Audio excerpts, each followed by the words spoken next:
Hey everybody, welcome back to Big Paul, Big Paul's Trucking. Now it's time, like and subscribe.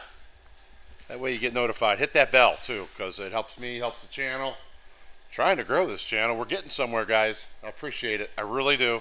We get to 1,000, I'm going to actually make a video thanking you guys for the 1,000, but we're almost there. Anyways, let me show you where we're at. This is what we've been doing. I'm finally down to, like I said, the chassis. Let me show you what else we done. We pulled the transmission off, if you can see, and here's the clutch. Look at that clutch. That clutch looks brand new. It really looks in good shape. Needs a new grease tube, but that's easy. So we got this kind of blocked up, sitting on jack stands. It's not going anywhere. Transmission we put next door in the cold side of the shop, but we left this here up on the concrete. So that's going to get, not rebuilt, but it's going to get all new gaskets. It's going to get cleaned. It's going to get painted. It's going to get washed. Well, washed and then painted, but one step at a time. For now, we're going to work on the chassis of this beautiful truck. Look at her just sitting here waiting for her frame to be replaced. It's beautiful. I got a 5/16 frame. Looks awesome. It looks so big, I ordered, I debated on 3/8 or 5/16 because I wanted to go a little heavier because I'm going to go longer than the, factory chassis. I'm going to be 4 feet longer than the original frame. So I'll have to get the drive shaft made a little bit bigger, but that's okay. As you can see, we got all that out of here. And it's going to all get moved back on the new rails. Once I put the first one in, I'm going to do the passenger side first, and then I'll unbolt these rears and roll them back. It'll all be stayed inside of the frame, hold everything together and notched in. We're going to have to support this cab a little extra while we're taking one rail at a time out, but that's to be expected. So here I wanted to show you guys one more better look here how this truck's constructed. You can see right there where the rear frame comes up and bolts into the front frame. The front frame is the part that goes around the engine. That's a little harder. It's not a straight frame. So this is why Mack did this, because there's no point making this all one rail. It's easier to do it like this. Now that rail, you cut the top flange off, and then you cut an angle in that frame, and it's double frame all the way to there. Can you see? A lot of schmutz, but you can see where it ends right there. And so in that section, it's just the top flange missing. The bottom flange is still there. So, but you can see all this going on. That's why they had to have these frames fabricated separately. So, not a big deal. Now, once we get the new frame on, and we get the cab back down, and we get it just rolling on its chassis, then the sandblast guy is going to come out and sandblast all this front parts, and then the frame's going to get all a paint job, at one time. But I'm going to prime the new frame rails inside and out before I install them. Hey, I got to show you guys this. This is completely wild. Blew my mind. Any mechanic, anybody who's ever had a truck. Now, when the starter don't work and you're trying to figure out if it's a starter or the solenoid on the firewall, look where they put the one on this cab over, you guys. Look at this. That's it. It's got to be the original one. How would you ever change that with the engine sitting in here? How would you ever change that? There is no room between the rail and that engine. Maybe 3-4 inches? Could you imagine trying to fight that? And get those rusty old bolts out, unhook the wires, then get it off that bracket, which looks aluminum, I'm sure that's great, and change that solenoid. Can you imagine? And it still worked. That's the one the truck is still using.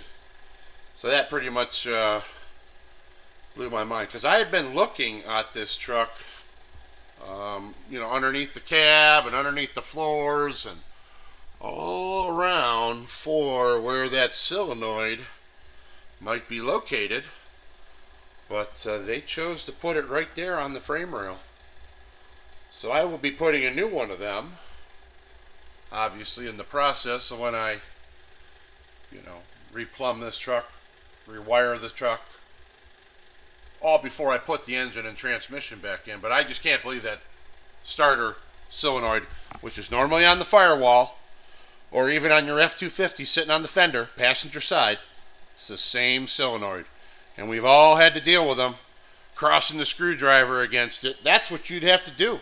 You'd have to cross the screwdriver in there. Don't touch the frame, you'll ground it out. Looks like a nightmare, but not a problem. All right, we'll stick with it. We're going to get this crane, get this rail loosened up and start pulling it out. I'll start a video with that. Okay, you guys, welcome back to Big Paul. I got my microphone on, hoping you guys can hear me. I'll tell you right now, I'm trying to stop using my iPhone to film everything, but it's not easy. My new phone doesn't do this, doesn't do wireless mic, or I mean my new camera. It does, I just don't have the right one. You guys get it. So hang tight, let's get something done here. We got to take these mud flap brackets off first. We got to take this rear plate off. So we start pulling things that connect the rails together off. And then we're going to work our way up this rail. We got to empty that fuel tank. So I'm going to let you guys watch for a little bit. And then we'll probably go to time lapse, but hang with me. We're going to get it done. All right.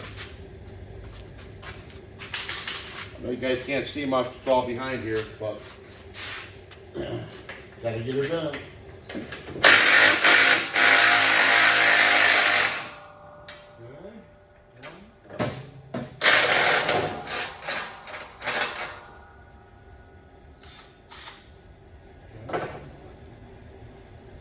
Of course, we ruined the lock washers. I'm sure I over tightened it, but that's okay. We got plenty of them. Hey, I want to show you guys something.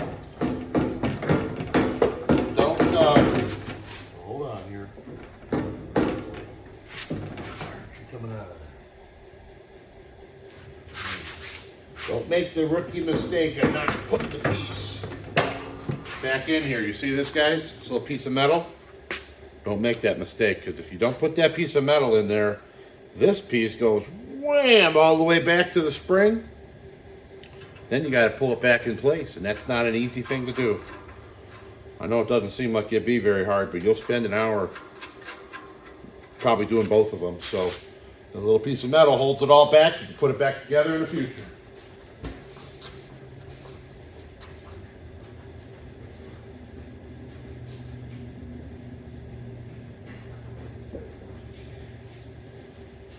Get the other one off. I hope you guys don't hear me just a breathing. Either one extreme or another.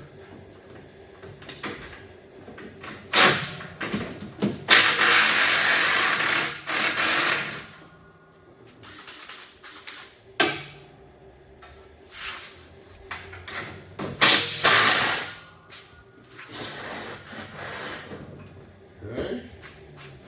Going easier than I was hoping. Well, just a couple mud flap brackets. All right, got the piece of steel in there. Oh yeah, put them up.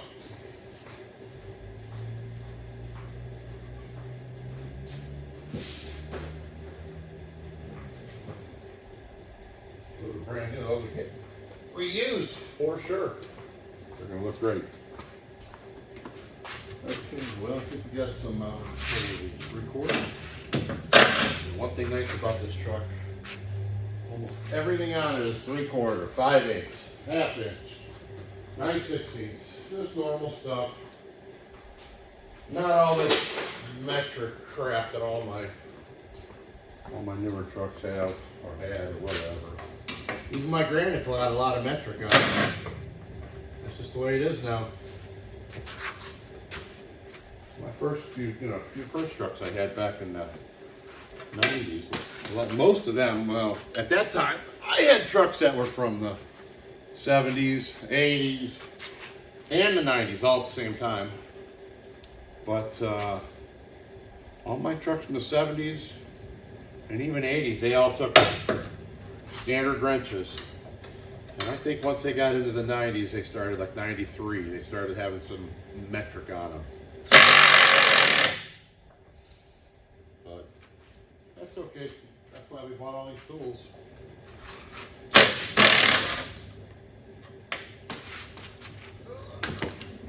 Man, I love these Bauer impacts. I know everyone probably loves their Milwaukees, but these things are cheap and they work good.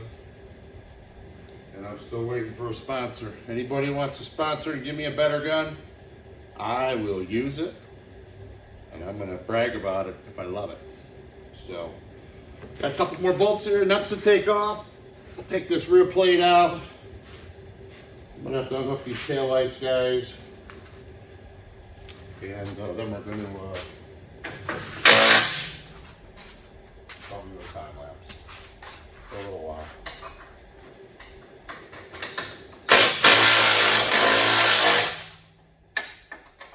Come on.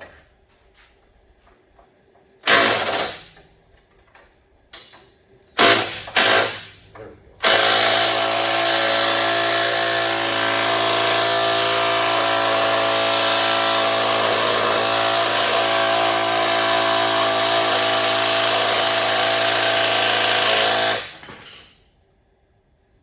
My 3/8 little Bauer. Let me get the 1/2 inch.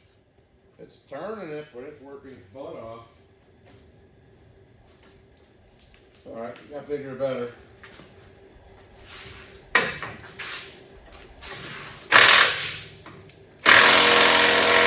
You hear that bigger hammers?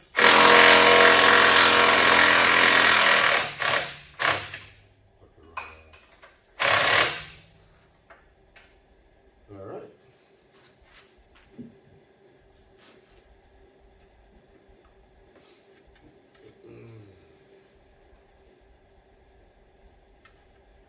Alright, we're getting it. I got the old box of rusty nuts and bolts. Probably not reusing any of those. But we're keeping it for now.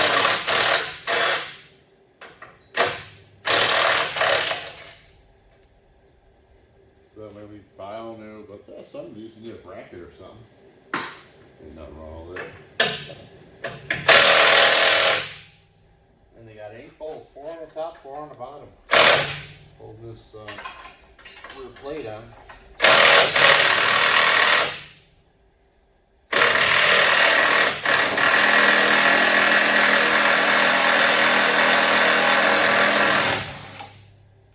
we go. Right to the bitter end, it fights me. Okay. Let's see now, we got a couple here on the bottom. Straight up.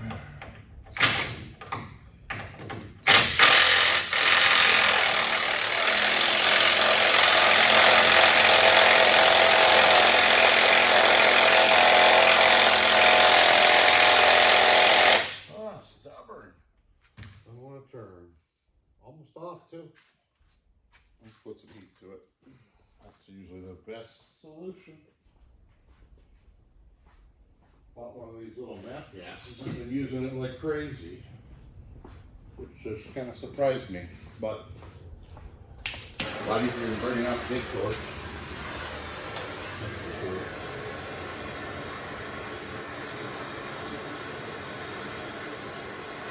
Warm them up a little. We'll get that off.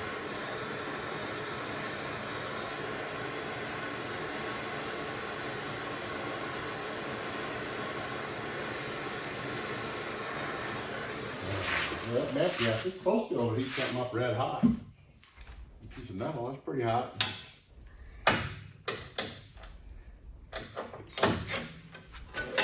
Let's see here.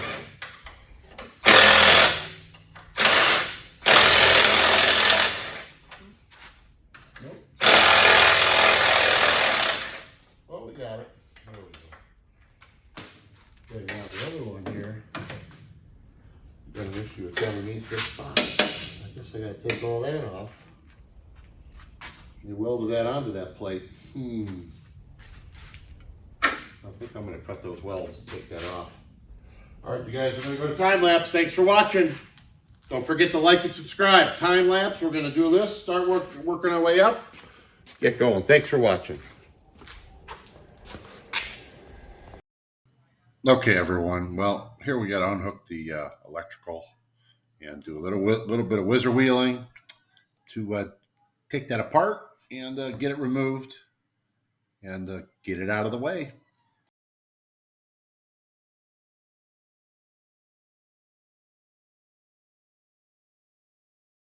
All right, you guys, check it out. So this is where we're at. Got it up on jack stands. Sitting there pretty level. You can tell this frame's got a twist to it because that's touching. That's not touching, but it will be. I got the frame leveled. So we're trying to, it's pretty level. This frame's not real straight, but we're going to start to bring it back where it needs to be. Because once I set the first rail, I'll be setting that in. That's going to square the truck up because that rail's square and straight and all that good stuff. That's where we're at. Next step, we're going to unbolt everything off of this rail. And the cross members can just sit there. They're not hurting a darn thing. All the way to the front. Pretty exciting. All right, you guys. I have to empty this fuel tank. So I've seen a great idea. I used a few times before. Check that out. It made me up a little rig. Put a little pressure, not a lot, only a couple pounds of pressure to this tank. Capped off this other line.